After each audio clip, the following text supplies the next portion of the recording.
it's always been important. It's never been unimportant. It's as you said, it's really our most valuable food additive. You couldn't run a professional kitchen without it. But over the last 50 years or so, there's been an ongoing battle against it. And it's certainly something I've always been curious about because it's pretty much my favorite food additive. Yeah, we wanted to know about just how much we've been right about salt, how much we've maybe been wrong about it. So.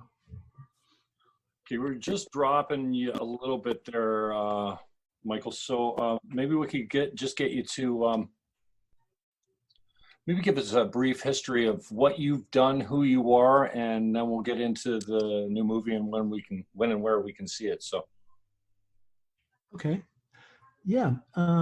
Well, my name is Michael McNamara. I'm the co-president of Markham Street Films, which is a company that was started by myself and my wife, Judy Holm, in the year 2000, I guess. We started it out of our house, and we've done, I don't know, dozens and dozens of documentaries, some feature films. The films have mostly been about pop culture, but we've done a number of science films over the past few years, mostly about human health. We did a film called Not Just for Kids, Adult ADHD. Another one was called The Cholesterol Question. We were looking at the new and emerging science around cholesterol and heart disease. We did another one called Lights Out, which was about the effects of light at night on human health. And more recently, we did Catwalk, which was a film about cat shows. It's basically like Best in Show, but with cats, and it's real. And that was done for the CBC.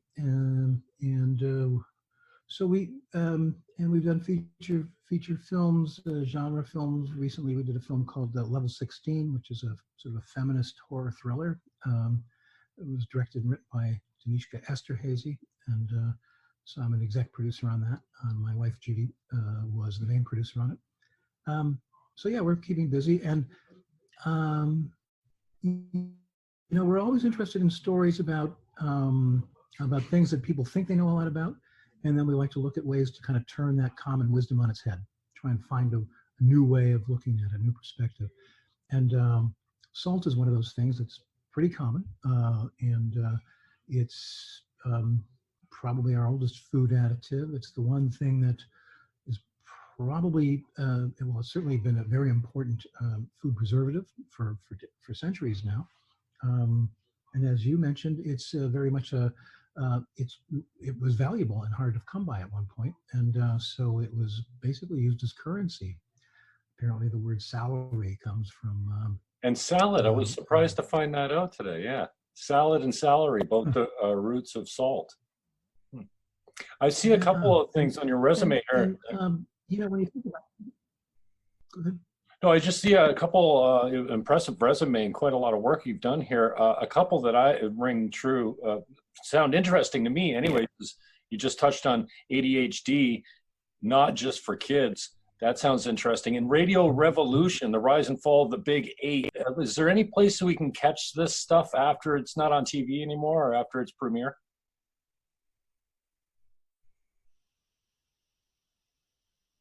Well, yeah, Radio Revolution was one of the first films our company made, and it's currently available on DVD, and you can find it in a couple of shops in Toronto, and one in Windsor, which is where we made the film because it's about the radio station in Windsor, and it's also available on our website.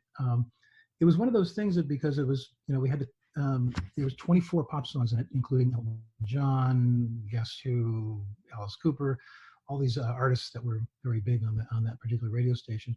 And so clearing the rights was important. And and we haven't really gotten around to re-clearing those rights because it's 24 pops a month. But the DVD is still available, and you can get it online. And one of these days, we'll figure out a way to because I think a lot of people who are interested in broadcasting and rock and roll culture and history. Sounds interesting. And the ADHD, not just for kids. I've been lucky enough. Yeah. So I've been lucky enough to be able to do sort of films about things that interest me. I had a friend who, he was pushing 60 and announced to me that he had just been diagnosed with ADHD, and I was completely shocked. I thought, wait a minute, isn't that just for kids? And he said, no, it's adults. Some adults have it all their lives and don't even know about it. So it was a pretty again, that was kind of one of those stories we thought, okay, we're going to take something that everybody thinks they know about and surprise the heck out of them. Yeah, great. And the salt story was one of those things where we just thought, we all we use it in the kitchen. We certainly have it in our favorite snack foods, but it appears secretly in things that we didn't know there was a lot of it, like bread, for instance. I didn't know this is there's quite a bit of salt in bread, and it's mostly because it's used to add texture to the bread. It affects the crumb structure, and it wouldn't turn brown if you didn't have. I didn't know. So it's very important, but it does have a higher amount of salt than you would ever think. And then the question for the film was, is that a bad thing? Yeah, I did a salt experiment at one time. It was called the saltwater diet, and you just shot I don't know, it was a teaspoon of salt in warm water and drank it in the morning, and then all day you practiced drinking half your body weight in ounces of water, I think it was. And I swear it cured my allergies. And it was strange because when you're on the diet, if you had alcohol, you had to replace it with 4 times the water. So as a result, I just didn't drink. I didn't have the time because I was drinking water so much. I couldn't fit more in. So I just gave up beer for a while. And strangely, when I went back, when I had a couple beers here or there, the next day I had an allergy fit. And I know it wasn't the beer I'm allergic to because I'm not allergic to beer, but I have environmentals, and I was just a mess the next day. And then I stayed with overhydrating for a long time. And then my environmentals just kind of disappeared. I don't get allergies anymore. I'm not sure it was that, or I just grew out of them at the same time. It was a coincidence. But I constantly, I can't remember the last time. I'm a big fan of salt.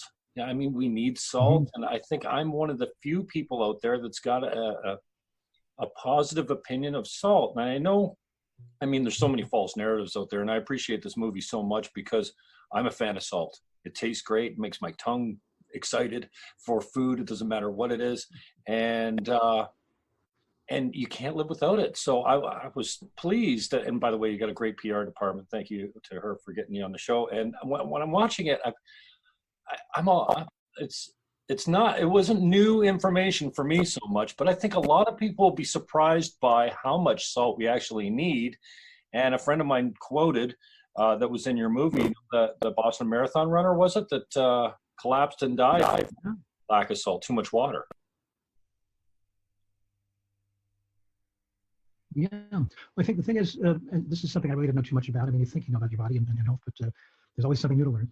And the salt is an electrolyte, and we've all heard that term when you talk about Gatorade and things like that. And what it is salt, when it mixes with it's electrolytes, when they mix with a fluid, release an electric charge. And so what happens is when you consume salt, this electric charge is basically released throughout the whole body, and it searches around inside the body looking for places that need power. And that includes the brain, it includes nerve function, muscle function, just about everything that needs energy gets it from the salt. And so a marathon runner or an athlete who is losing a lot of both salt and water when they exercise or run, if they just replenish with water and don't replenish with salt, they'll get a salt deficit, and that power is no longer available to the body, and the body collapses and just shuts down. If you really push it, you could die. It's called hypernatremia. Um, Now, I mean, that's the kind of the far end of the spectrum. And it's true that we found this when we were making the film, is that the big issue for the World Health Organization, the Canadian Heart Association, the American Heart Association, has been that salt is associated with high blood pressure. And the thing is, that's true, but it's only true, and we know this, it's only true for 1 in 4 people. The other 75% of the population could eat all the salt they want, and well, not all the salt they want, because it's all moderation. But they can eat all the salt they want without any um, uh, bad effects. So when you think about that, you got to think about what is it that we lose when we. I mean, it's one to say, okay, tobacco. There's no daily requirement for tobacco. And so there's no argument that it's important to cut that out of your intake. The same for chocolate. There's a number of habits that we have, but salt isn't a habit; it's a necessity. We evolved from sea-dwelling creatures, and we now carry around that sea internally because we need it, and we are constantly replenishing that. We replenish the fluids in our body, and we replenish the salt because we wind up, kind of peeing it out every day. But the way all of this works has been a source of ongoing debate. And really great minds, now this is the other thing that attracted us to this story, is that really great minds can't agree on just how salt behaves in the body, how important it is, and what the right amount is. And it turns out that, you can have, not only can you can go too low, certainly you can go too high, but there is a sweet spot, and it's measurably higher than what most of the health organizations have been telling us. Now, again, we're not doctors, and we shouldn't be. Nobody should take this as a golden rule. Everybody needs to kind of monitor their own intake and their own health.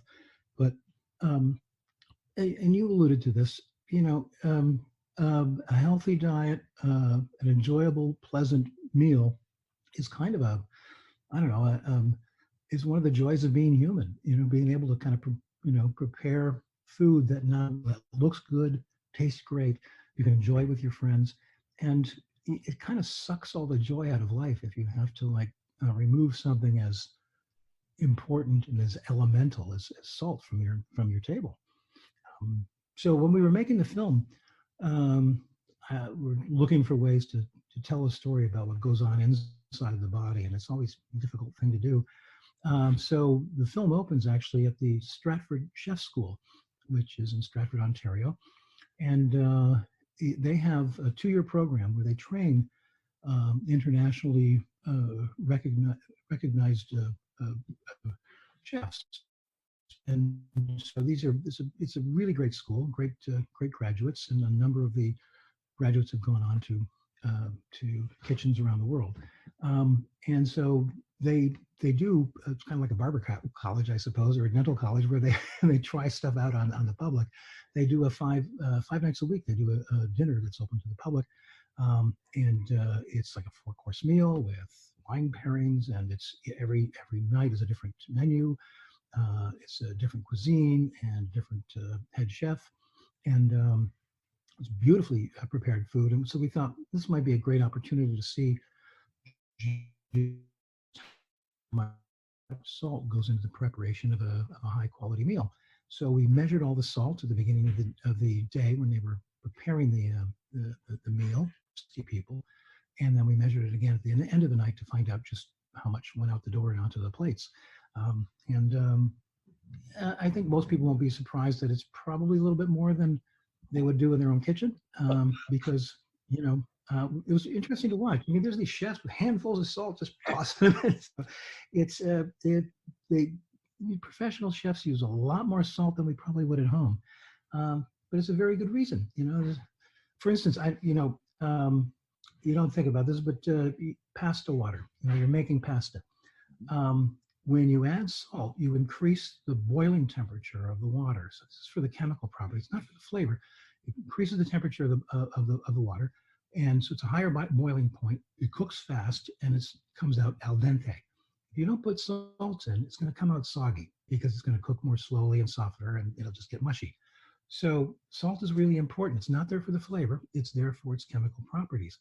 And time and again, we saw this in the kitchen where they were using it to tenderize meat or to brine fish. And there's lots of other reasons that you use salt above and beyond just, the nice hit you get off of a potato chip. I'm glad you said that. Talk about taking one of the most important things off. When somebody comes towards the salt shaker and in my presence at a table, I get the knife out to stab them because that's, as far as I'm concerned, that's mine, and it shall not leave the front of my plate, not even for a second. So, and a friend of mine, I was at a girlfriend of mine's house the other day, and she had this half-baked bread that you put in the oven, and it finishes off, and it's really nice and crusty, and it's great warm. And she brought me over some butter, and I asked her for some salt. And she said, "Well, what's the matter? You don't I put salt on it." I almost always ask for salt for everything. And she says, "What's the matter? You don't like my unsalted butter?" I said, that's sacrilegious. There's no, it's unsalted. Well, I bake a lot. She says, I said, "I don't care. You should never buy unsalted butter. That's one thing." And the movie was great. It was so cute in the opening segment there. "Oh, ever tried green peas without salt?" And I think of the things that are an unsalted cracker. Are you kidding me? Unsalted butter? That's outrageous. So I'm so pleased to see the movie, and good on you. I thought it was really entertaining. But did you learn anything in your making of the movie? Don't pass the salt. I'm sorry. Or pass the salt. I'm sorry. Would you? Yeah, I wonder. How much did you learn? Did you learn anything interesting about salt in the making of the movie? Am I still cutting out? Yeah. Well, what did we learn? That's a good question. This is the thing. When I make a science film, I'm not a scientist. I'm a storyteller and a filmmaker. And so whenever I make a science film, I become an expert for like about a year and a half, and then as soon as I start working on a new one, all the old stuff goes out of my head. I completely forgot everything I know about ADHD or cholesterol or those other things. So for the moment, I'm a salt expert, but I won't be a month from now. But I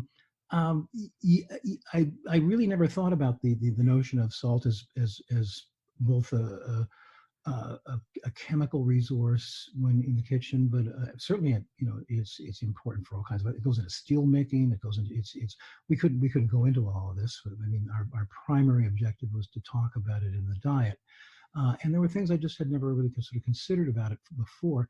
But it's one of the interesting things we found out was there was a study that was done, and this is I think one of the things that triggered us looking into this in the first place. There was a study done in Moscow with where they did a simulated flight to Mars, and they had Russian cosmonauts basically locked in a simulated space station for a period of about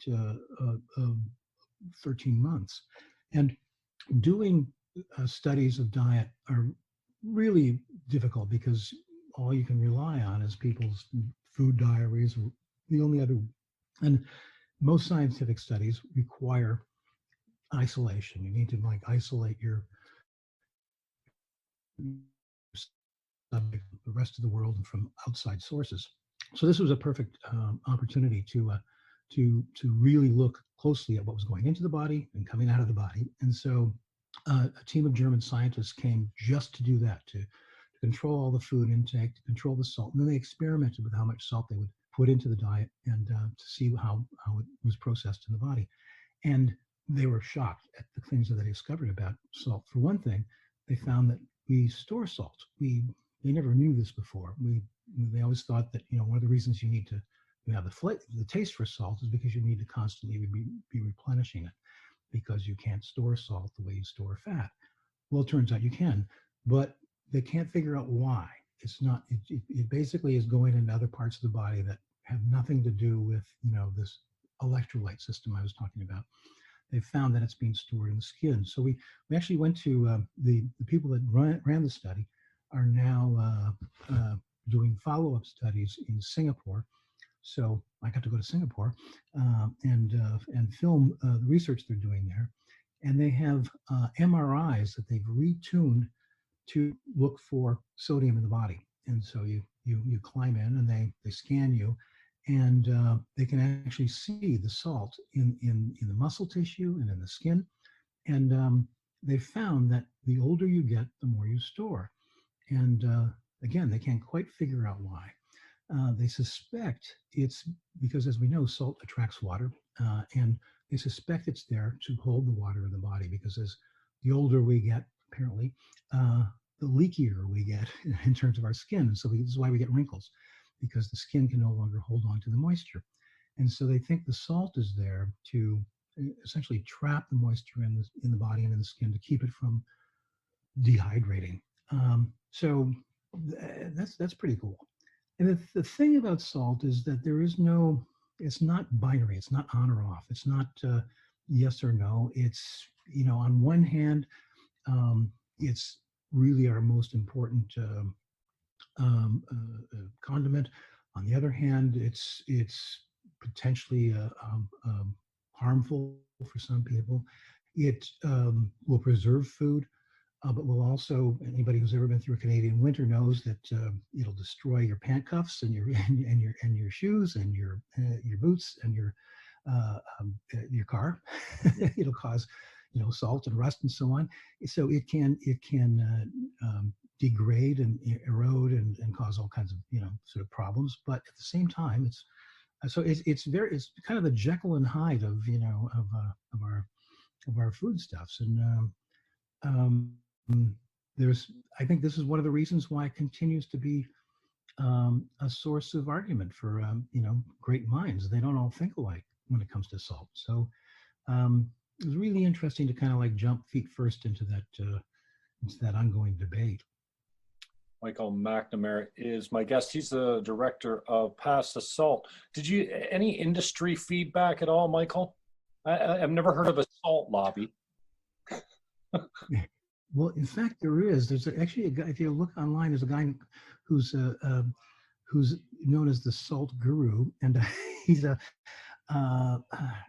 last name is spelled the same as Satan, S-A-T-I, and he's a guy who's, I think he's originally from Canada, but he's very, very much in the kind of the salt lobby. I mean, the thing is, and I have to admit, when we went looking to do this story, we were contacting manufacturers and people who work in the food industry to get access to, so we could get some interesting visuals, and also so we contacted a couple of different salt companies that produce kosher salt, for instance, and it was really difficult to get access. I mean, and in the end, we didn't get as much access as we would like, because they're all suspicious. They're all worried that we're going to slag them, because the ongoing message has been that salt is to be demonized, and certainly we went in this trying to find a way to understand why that might be, and understand whether or not it's been fairly and justly demonized. And so far, everything we found points to it was kind of an easy target, I think. There was a lot of. I mean, the thing about nutrition is that it's really still a kind of we're still beginners when it comes to knowing just how things work. I mean, every couple of years there's a new one. You need red wine in your diet. It'll clean out your pipes. Oh no, you shouldn't be drinking any alcohol. I mean, coffee is good for you. Coffee isn't good for you. High fat, low fat, high carb diet, all those things. So every once in a while, one of these things comes up, and you got to, like, excuse the pun, you got to think about it take it with a grain of salt. And the thing about this particular message is that it's stuck as long as it has. It's been I mean, the thing is, they debunked all those other ones I'm talking about, but the salt one continues to be a real bone of contention. And in fact, you mentioned at the beginning, somebody saying, "Have you ever had peas without salt?" There was a man named Dr. Clyde Yancey, who's at Northwestern Hospital in Chicago. He was the head of the American Heart Association, and he wrote an article because he went looking for new research to find out whether or not there was a benefit to cutting back salt in your diet, especially for people who had already had heart disease. And they couldn't find any evidence, none. And so he wrote this article saying we've got to stop telling our patients to remove salt from their diets because it has all kinds of unintended consequences. It's not a cheap thing to have a good healthy diet that is salt free. For one thing, you pretty much have to cook all your food from scratch because only 10% of the salt that winds up in our diets on average comes from the salt shaker on your table or in your kitchen. The rest of it comes from industrial food sources, the bread that you buy at the bakery. A lot of salt goes into bread making. And again, it's not there just for flavor. It's there because it helps the crust turn brown. It adjusts the crumb texture. It tempers yeast activity. It does all these important things that have nothing to do with the way it tastes. So there are a lot of unintended consequences to removing salt from the diet, and so it was kind of a shock when Dr. Yancey wrote this editorial telling people that until we have better evidence, we need to knock it off and be careful about the kinds of pronouncements that we make. And that was a shock to a lot of the medical community. So certainly we wanted to talk to him. It's really interesting when you have, and I can't think of anything else that has been so contentious for as long as it has been, than something as simple as how much, how little, is there a sweet spot, and so it's been an interesting challenge to tell this story. Yeah, I can imagine. And you mentioned so many things. There's been conspiracies on so many products. The fat intake, with animal fats, good for us. We know now. Butter, even. Eat margarine. Eat margarine? Are you kidding? It's like a petroleum product, for crying out loud. And salt will give you high blood pressure. Well, is that actually untrue? Are we, and who's going to dial it back? And who stands to be the beneficiary of people getting the message and going, yay, salt. So I'm going, and when I was on my salt water diet, if I forgot to do a shot in the morning, it was just a small shot of salt water. The idea was just salt your food, heavily salt your food afterwards, which is never a problem. And so many things, I mean, French fries, you name it, you can't eat unsalted chicken. And it's really amazing to me when you say 10% comes from the salt shaker. Wow, that blows my mind. And I get the yeast temperament. I didn't know about the browning of the bread and stuff like that, but that's the crust is the best part. A nice crunchy crust, Yeah. Absolutely, yes, absolutely. Yeah, so it's just one of those things that you just really we take for granted, and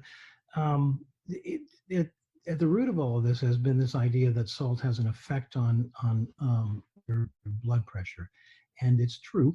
High amounts of salt, really high amounts of salt, can affect your blood pressure. But when it comes to moderate amounts of salt, only 1 in 4 people, or 1 in 5, depending upon who you talk to, are salt sensitive and will have a high blood pressure reaction to sodium intake. The other 75% of us really don't need to worry that much as long as we maintain a moderate amount. And it's kind of like, sort of hitting a fly with a sledgehammer. I mean, you to make pronouncements about something that is just so fundamental to the way we live and the way we eat, and our cuisine around the world really relies on it. The Korean food is really salty. Certainly French and Italian cooking really, they would just look at you. I mean, a bruschetta, you got the tomatoes, you got the olive oil. you got to have some salt on that, or just, for color, for texture, for flavor. It just intensifies, and enhances and it's true that 1 in 4, 1 in 5 people will probably have some kind of a blood pressure reaction to that.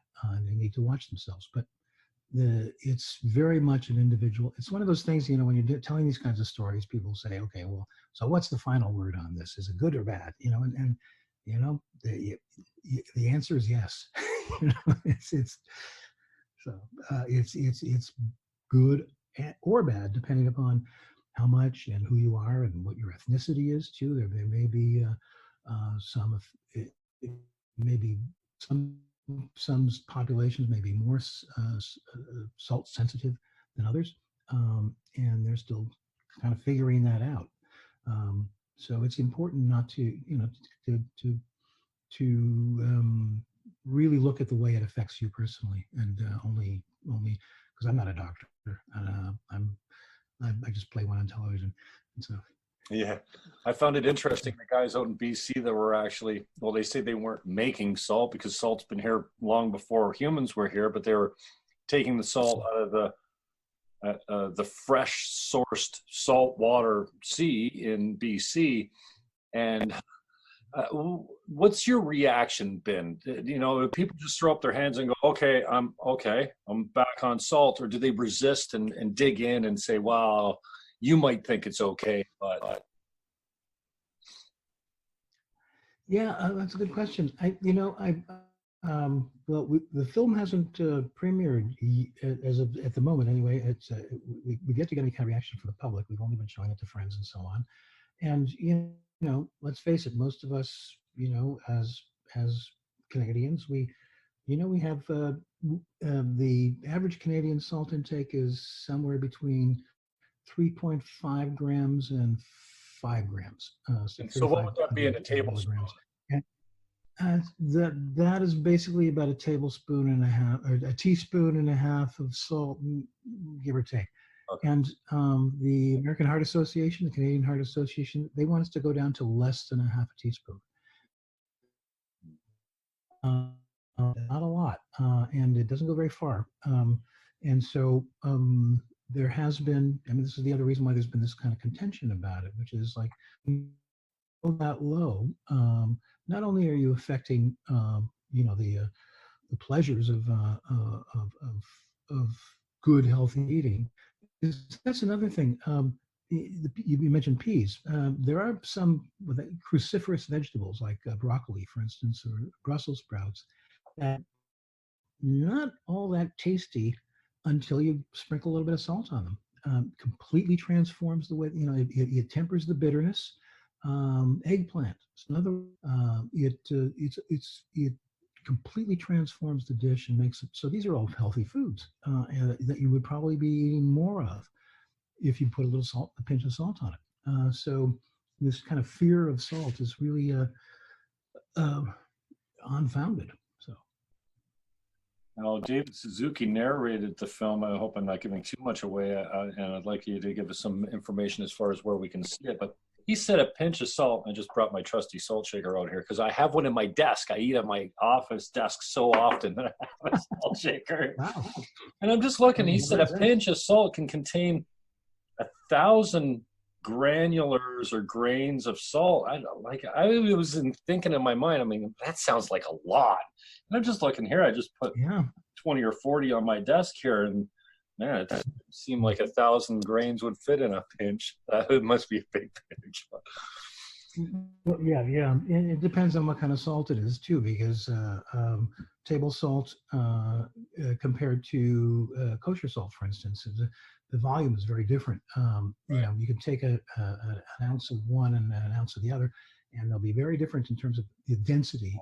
And so this has become a kind of a problem with, and it's why kosher salt has become kind of the standard for kitchens and for chefs and for recipes. A lot of people will use a recipe and use table salt, and they'll find that the dish is completely over salted. That's the other interesting thing about salt is one little pinch can can transform and make it, enhance the flavors of a dish. One pinch too many can render it inedible, and it's a kind of I can't think of anything else that's like that. I mean, there's sweet and there's sweeter, but there's salt and there's too salty, so it's a very interesting, very complicated, complex, but simple on the surface substance. And it's been really an interesting challenge to tell this story. It's but fun. That's an interesting point you brought up there. Your unsalted dish goes from something's just a little missing here. Maybe salt will take care of it. Salt almost always does. And then to the point where if you oversalt it, it's ruined. You don't even want to go near it. You would eat an undersalted dish with no trouble. It's just kind of, you're hoping for a little spice there, but then if you get too much, I wonder, did you come across, when we're talking about different salts in the film, some salt being fluffy, and I wonder if you saw a distinction between iodized salt, which everyone seems to think is evil, to the gray salt that I use in the kitchen. I actually roll it out with a rolling pin on a wooden board to get it to come down. And the gray salt is loaded in nutrients, apparently very, very good for you. Yeah, I mean, the thing is, at its very root, salt is salt. So it's all about the sodium, and that gives the flavor, and also may be causing the health issues. And different salts, you're right, will come with different. There's really no difference between sea salt, for instance, and salt that comes from a mine. They all basically, because from the mine salt started out of sea salt. Yeah. So there's no difference in terms of the health aspects, but you're right. The way it's been processed, the way whether things have been added to it or not. There's smoked salts. There's sea salt that's been naturally dehydrated using the sun, as opposed to and there's fleur de sel that you get in France and so on. And then there's a lot of the sea salt that's produced in climates like Canada's are done using big vats that boil down and reduce and remove all the water, and then create these beautiful crystalline. You mentioned the one in BC. It's beautiful salts, really, really lovely, highly prized. We filmed when we were in Singapore. We filmed at a soy sauce factory. Not really a factory. It was a sort of a boutique operation, a family operation that's been using traditional methods for making the soy sauce, and soy sauce was invented to kind of stretch salt back in the days when salt was very expensive and hard to find. And what they found, though, is they do it in these big casks out in the sun, and then over a period of years, what happens is salt crust builds up inside the vats, and so every few years or so they harvest that and produce this amazing brown, rich flavored, textured soy salt. And you'd love this stuff. It's really good. And adds an amazing flavor to. I mean, even a little bit on that on ice cream is pretty amazing. Ice cream, wouldn't it melt at all? Oh yeah. No, you'd eat it too fast. I mean, you'd eat it before it melted. It's that's the other surprising thing. I mean, things like salted caramel, for instance, which have become very hot, in the last few years. And this mixture of sweet and savory and salty is a really an attractive thing. I have another thing lined up in a couple of minutes, so I'm going to. Oh, great. Okay, well, Michael, thank you so much for your time. It's funny, just on the way out, when you say salty, sweet, that's what my brother, when we binge snack, it's salty, sweet, salty. You go from one to another. Tell us where we can find the film. Where and when can we see it, Michael? Well, the film premieres on the 17th on the CBC at 9 p.m. The Nature of Things with David Suzuki. And then it'll be available on GEM, and I think also on the CBC website online. So it's pretty much as soon as it goes to where you'll be able to find it in other places like GEM. And if you, the GEM is, I think, a downloadable app where you can also just kind of watch it on your computer. Yeah, great. But if you want to like, watch it on your good old fashioned television, you can do that too. So on Friday night. Awesome. Michael McNamara was my guest. He is the director of Paths to Salt on CBC, January 19th. It's Friday, so what is that? The 17th, I think. 17th, 9. I'll get the details to you. Anyways, Michael, I appreciate your time. Thank you very much. Good luck with the film, and I hope you get a good reaction out of it. All right, sir. Have a good day. Okay. Thanks, Jim. Take care. Cheers. Bye-bye.